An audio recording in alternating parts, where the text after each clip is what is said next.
이 아침 주시는 말씀은 구약성경 에스겔 20장 30절에서 39절 말씀입니다. 구약성경 1179면 에스겔 20장 30절에서 39절 말씀 합독하시겠습니다.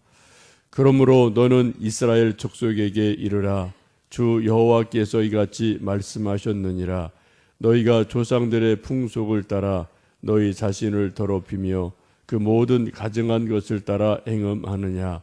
너희가 또 너희 아들을 화제로 삼아 불 가운데로 지나게 하며 오늘까지 너희 자신을 우상들로 말미암아 더럽히느냐.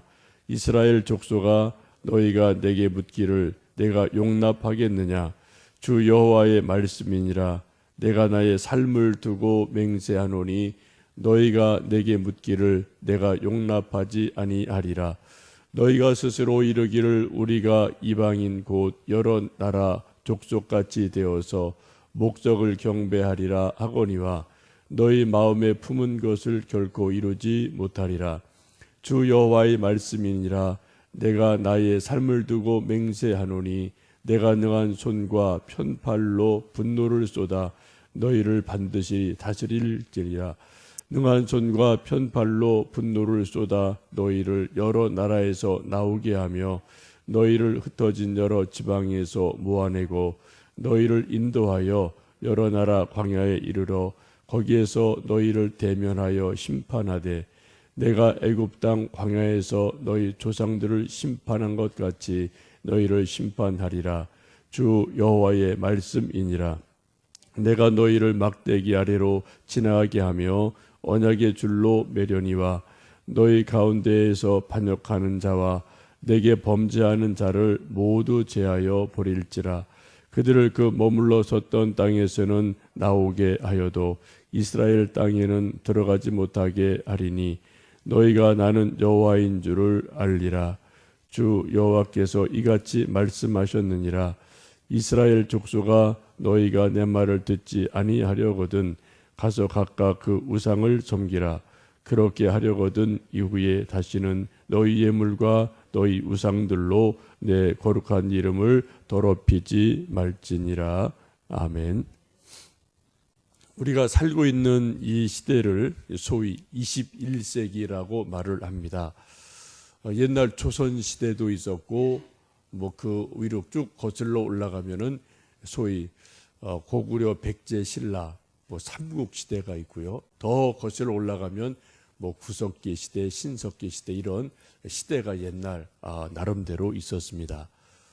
그 사람들은 비슷하지만 그때 문화, 문명 이런 것이 시대마다 다르기 때문에 특징이 나름대로 있습니다. 요즘 21세기를 이제 많은 학자들은 소위 4F라고 이제 표현을 하죠. 이 네 가지 F가 우리 21세기의 중요한 어떤 내용이다 말을 합니다. 첫 번째는 필링이죠. 느낌이 되게 많이 강조가 됩니다. 필이 통한다 그런 말을 젊은 사람들은 많이 하죠. 필이 통해야지 뭐가 공부도 하고 연애도 하고 일 저일을 할 수 있습니다. 또 하나는 픽션이라는 거예요. 허구라고 하는데 환상적인 것, 판타지 소설, 영화를 봐도 그런 소위 픽션이라는 게 많이 있음을 보게 되고요. 또 세 번째는 피메일해서 여성들이 더 주도적인 삶을 산다 그런 것이고, 네 번째는 소위 퓨전이라는 겁니다. 음식점을 가도 순수한 토속 음식도 있지만 대부분은 서양식, 한국식 이거 막 이거저거 섞어 놓은 소위 퓨전 음식이 나름대로 많습니다. 근데 문제는 이런 퓨전이라는 것이 음식에서는 그런 대로 맛이 있고 좋을 수 있는데 종교에도 이런 퓨전 현상이 나타나면은 아주 상당히 혼란스러운 일들이 일어나게 됩니다. 종교의 순수성이 없어지고 이쪽 저쪽 이거 막 섞어 놓으니까 혼합주의가 돼버려서 여러 가지 어지러운 이게 무엇가 뭔지를 모르는 그런 일들이 종종 일어나오게 됩니다. 소위 우리가 중국집에 가면은 짬뽕이라는 것을 먹는데 뭐 말 그대로 뭐 이것저것 해물도 넣고 이것도 막 넣어서 맛있게 끓이면 그런 대로 맛이 있어요. 음식은 짬뽕을 맛있게 먹을 수 있지만 종교를 이것저것 섞어 놓으면은 그 종교는 이상한 종교 아닌 참으로 이상한 일이 일어나게 됩니다. 근데 이런 것이 우리나라에서도 뭐 참 많이 여기저기 일어났는데 요 근래 이제 문제됐던 것 중에 하나가 최태민이 만든 이제 영세교도 소위 혼합 종교거든요. 기독교, 불교, 천도교 뭐 이런 여러 가지를 자기 나름대로 여기 조금 저기 조금 다 뽑아내서 섞어놔 버리니까 이게 뭐 종교도 아니고 아닌 것도 아니고 아주 이상한 것이 되어서 여러 가지 혼란을 주고 있습니다. 이런 혼합 종교 현상이 뭐 지금도 있습니다만 오늘 성경 말씀 보시면은 2600년 전 에스겔 선지자가 예언하고 있던 그 시대도 이스라엘에 있었다라고 하나님은 말씀을 하십니다. 우리 30절 말씀을 읽어 보시겠습니다. 그러므로 너는 이스라엘 족속에게 이르라. 주 여호와께서 이같이 말씀하셨느니라. 너희가 조상들의 풍속을 따라 너희 자신을 더럽히며 그 모든 가증한 것을 따라 행음하느니라 라고 하나님 책망을 하십니다. 조상들의 풍습을 따라 너희 자신을 더럽힌다라고 말씀을 합니다. 하나님 한 분만 순수하게 온전하게 믿어야 되는데 그들 조상이 뭐예요? 하나님도 믿고 바알도 믿고 뭐 여러 가지 또 우상들을 믿었거든요. 그래서 이런 것을 보면서 이 에스겔 시대의 이스라엘 백성들이 하나님 한 분만으로 만족하지 못하고 이런 때는 하나님, 저런 때는 또 다른 우상 이런 것을 믿는 일들이 일어나고 있음을 봅니다. 필요하면 하나님께 가서 기도하고요. 농사 지을 때가 되면 또 풍요의 신인 바알에게 가서 또 농사 잘 되게 해주세요. 또 절하고 기도하는 이러한 일들이 이스라엘에 쭉 있음을 우리가 봅니다. 하나님과 우상을 자기 필요에 따라서 이때는 이렇게 저때는 저렇게 이렇게 하는 그러한 일들이 일어나게 됩니다. 왜 이런 일들이 일어났을까요? 오늘 30절 말씀 보시면은 그렇게 말씀해요. 너희가 조상들의 풍속을 따라 너희 자신을 더럽혔다라고 말합니다. 조상의 풍속을 따랐다는 겁니다. 이미 조상은 죽었어요? 없어요? 할아버지, 할머니, 증조할아버지 다 돌아가셨어요. 근데 그들이 남겨놓은 풍속, 그들이 믿던 우상, 그들이 행하던 여러 가지 종교적인 습관들이 자손들에게도 영향을 주고 있음을 보게 됩니다. 죽은 조상의 그늘에서 영향에서 지금 이 아들, 딸들이 벗어나지 못하는 안타까운 모습을 보게 됩니다. 이런 것은 요즘도 우리가 전도하다 보면 종종 볼 수 있죠. 어디 저 거리에서 또 친구들 뭐 우리 교회 가자, 예수님 믿자. 이제 또 뭐 크리스마스가 이제 얼마 남지 않았지 않습니까? 우리 크리스마스 때 좀 가서 교회 가서 예배드리자라고 우리가 말을 할 때 그때 많은 우리 전통적인 한국 사람들이 하는 말이 뭐예요? 우리는 조상대대로 불교 다니던 집안이거든. 우리는 조상대대로 뭐 유교 제사 드리던 그런 집안이거든. 안 돼라고 거부하는 일들이 요즘도 상당히 많아요. 왜 그렇습니까? 자기와는 크게 관계없어요. 자기는 마음속에 그래도 교회를 가고 싶은 마음이 있고 성경을 보고 싶은 마음이 있는데 지금 뭐 시댁에 특별히 가면 뭐 시어머니, 시아버지 이런 조상들이 쭉 해오던 것들이 있으면은 며느리나 이런 입장에서는 어떻게 하기가 참 힘든 그러한 일들이 아직까지도 우리에게 있습니다. 이것이 바로 조상들의 풍속을 따라서 그렇게 자기 자신을 더럽힌다라고 성경은 말씀을 하고 있습니다. 문제는 이처럼 조상들의 풍속에서 어떻게 벗어나느냐 이것이 참 중요한 문제인데 근데 여기에는 두 가지가 필요합니다. 하나는 하나님의 크신 은혜가 필요해요. 이게 믿음이라는 게 내가 믿어야지라는 어떤 내가 믿어야지 결심이 필요하고 내 용기도 필요하지만 하나님께서 주시는 은혜가 없이는 어느 누구도 하나님을 믿기가 어렵죠. 예수님도 말씀하시잖아요. 바울도 말씀하지 않습니까? 누구든지 성령으로 아니하고는 예수를 주라 고백할 수 없다. 성령께서 마음속에 감동을 주실 때, 아, 하나님이 정말 하나님이시구나, 예수님이 내 구주시구나, 이런 고백이 성령의 감동 안에서 나오게 됩니다. 어제도 강명도 교수님 간증 여러 가지 해주시는 가운데 본인도 그런 고백하잖아요. 성령 충만함 받고 하나님 제대로 믿은 거 불과 2, 3년밖에 안 된다고. 그죠? 그 전에 교회 쭉 한 10몇 년 쭉 다니긴 다녔는데, 그때는 몸만 왔다 갔다 한 거고, 정말 성령께서 자기 속에 강하게 임하셨을 때, 그때 비로소 자기가 성경이 믿어지고 이해되고 하나님이 느껴지고 은혜가 임하고 그런 것을 우리 또 어제 간증 가운데 들어보시기도 했습니다. 첫 번째는 하나님의 은혜가 임해야 돼요. 두 번째는 우리 인간이 스스로 창조적인 결단을 해야 됩니다. 내가 믿어야지라 딱 자기가 매듭을 딱 짓는 거죠. 근데 더 이상 내가 우상 안 섬기지, 내가 더 이상 이 종교 저 종교 안 하지라고 딱 자기 스스로가 결심을 하는 자기 결심이 필요합니다. 단절이 필요하죠. 이런 단절을 그냥 단절이라고 말하기보다는 조금 더 좋은 표현을 쓰면 창조적 단절이라고 말할 수 있습니다. 책 제목이기도 해요. 창조적 단절이라는 책이 있는데, 이것은 보다 나은 미래를 위해서, 보다 나은 내일을 위해서 어제를 딱 끊어버리는 겁니다. 왜요? 어제를 끊지 않으면 오늘, 내일, 모레 계속해서 어제 영향권 안에서 흘러가기 때문에 어제 잘못된 것, 어제 어두웠던 것을 딱 끊어버리고, 내가 오늘부터는, 지금부터는 내가 빛으로 나간다, 더 좋은 것으로 간다 라고 창조적인 생각을 하면서 결단할 때, 이때 이제 하나님을 믿는 믿음이 일어나게 됩니다. 이 창조적인 결단을 이제 우리 교회 성도들, 또 성경에 나오는 그런 이제 표현을 굳이 붙인다면은 회개, 거듭남, 회개라고 말할 수 있어요. 회개가 뭡니까? 동쪽으로 가던 걸음을 딱 멈추어서 이제 뒤돌아서서 서쪽으로 가는 것, 그죠? 방향을 완전히 바꿔서 갈아타는 것, 이것이 회개이기도 하기 때문에 그렇습니다. 이 하나님께서 조상들의 풍속을 따라 우상을 섬기는 유대인들에게 진노하신다라고 말씀합니다.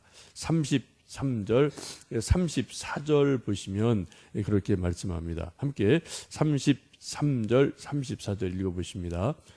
주 여호와의 말씀이니라. 내가 나의 삶을 두고 맹세하노니 내가 능한 손과 편팔로 분노를 쏟아 너희를 반드시 다스릴지라. 능한 손과 편팔로 분노를 쏟아 너희를 여러 나라에서 나오게 하며 너희의 흩어진 여러 지방에서 모아내고, 그리고 쭉 보시면 너희를 대면해서 심판하신다라고 말씀을 합니다. 하나님께서 지금 33절, 34절에서 반복해서 말씀하시는 것이 있는데, 내가 능한 손과 편팔로 분노를 너희에게 쏟으리라 라고 말씀하십니다. 우리 집에서 부모님들이 이 자그마한 손이죠. 요만한 손인데 이 조그만 손 가지고 어린아이들 맴매를 하면은 이것도 엄청 아파요. 부모님한테 아이들 맞으면은 등짝 한 대 빵 맞으면은 애들 나가 떨어지고요. 또 엉덩이 한 대 빵 맞으면 애들 울고 그러죠. 그죠? 이 인간의 조그만 손으로도 막 엄마 아빠가 화가 나서 애들을 때리면은 애들이 상처 있거든요.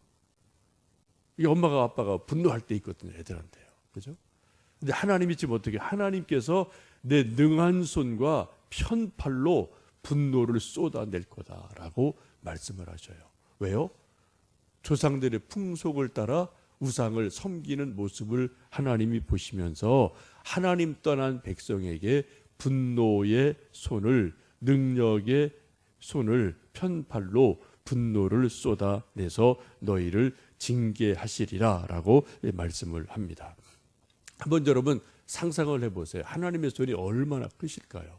그 엄청나게 큰 하나님의 손으로 하나님을 떠난 이 범죄한 이스라엘 백성을 내가 분노로 하며 때리신다, 치신다라고 말씀을 합니다. 이게 이제 뭐 하나님의 여러 가지 진노 또 이제 뭐 여러 가지 하나님 뭐 전쟁을 통해 구약의 세 가지 하나님 진노하시는 게 세 가지죠. 전쟁, 또 하나는 기근, 또 하나는 뭐예요? 전염병. 이 세 가지가 하나님이 쓰시는 진노하시는 대표적인 것이지 않습니까?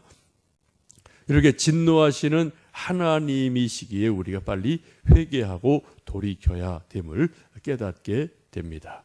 그 다음 말씀 보시면 하나님은 진노하시는 하나님이실 뿐 아니라 용서하시는 하나님이시기에 하나님께로 돌아오면 우리가 살 길이 있고 소망이 있죠. 37절 말씀 보시면 그럼에도 불구하고 우리가 소망을 가질 수 있는 말씀이 있습니다. 우리 37절 말씀을 읽어보십니다. 내가 너희를 막대기 아래로 지나가게 하며 언약의 줄로 매려니와. 쭉 밑에 말씀 보시면은 이제 다 죄해버리면 하나님을 다시 알게 되리라라고 말씀을 합니다. 여기 막대기는 목자들이 양을 칠 때 양을 이렇게 잘 다독다독하고 이렇게 좀 이렇게 몰아가는 그런 막대기죠. 하나님이 우리를 그처럼 몰아가실 때가 있어요. 또 우리를 언약의 줄로 맨다라고 말씀합니다. 우리 사람들은 자꾸 하나님으로부터 도망가려고 그래요. 자꾸 벗어나려고 그러죠.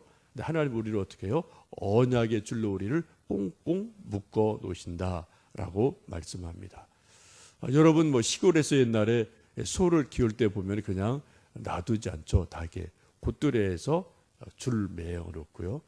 여러분 뭐 강아지 좋아하는 분들도 요즘 산책할 때 그냥 강아지 데리고 가지 않고 다 이렇게 뭐 줄 매서 데리고 가고 하죠. 왜요? 줄이 없으면 이게 뭐 통제가 안 되거든요. 막 자기 마음대로 뭐 도망가고 잃어버리고 이런 일이 있으니까 줄을 딱 매어 놓아야지 소든 강아지든 주인의 손에 통제가 되지 않습니까? 하나님도 그렇게 말씀합니다. 우리를 언약의 줄로 우리를 묶어 놓으시리라 라고 말씀해요.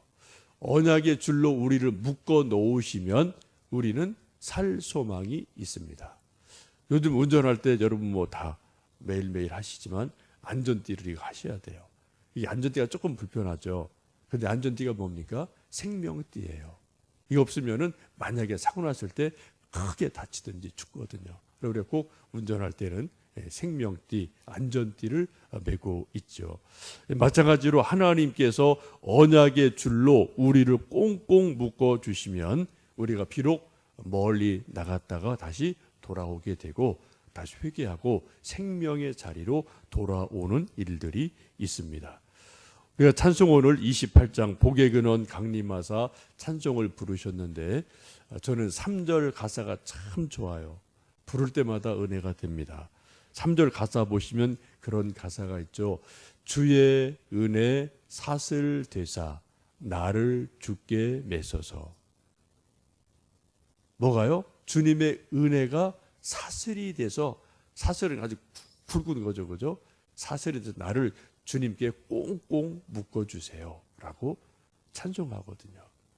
이 찬송을 지은 분이 누군지는 뭐 우리가 잘 모르지만 나름대로 하나님의 은혜 경험이 아주 많은 분임에 틀림이 없어요. 우리에겐 두 가지 줄이 있습니다. 성경 보시면 하나는 뭐예요? 죄의 줄이 있어요. 사망의 줄이 있어요. 우리 죄가 우리를 묶어갈 때가 있거든요. 또 하나는 오늘 찬송 불렀고 또 오늘 말씀처럼 언약의 줄이 있습니다. 은혜의 줄이 있습니다. 우리 인간은 완전하지 않기에 어느 줄에 매이느냐에 따라서 그 사람 인생이 결정되는 거예요. 죄의 줄에 꽁꽁 묶여서 죄의 줄에 끌려가면은 그건 죄인이에요. 범죄한 사람이 되는 거죠. 근데 우리 믿음의 사람 뭡니까? 하나님의 은혜의 줄로 매여 있는 사람들이에요. 언약의 말씀의 줄로 매여 있는 사람들입니다. 우리가 성경 읽는 이유가 뭡니까? 성경 말씀 읽으며 성경이 언약의 말씀이기 때문에 이 언약의 줄로, 말씀의 줄로 나를 자꾸 하나님께로 묶는 거예요. 왜요? 우리 인간의 본성은 죄성이 있어서 자꾸 하나님 떠나려고 하는 그 본성이 있거든요.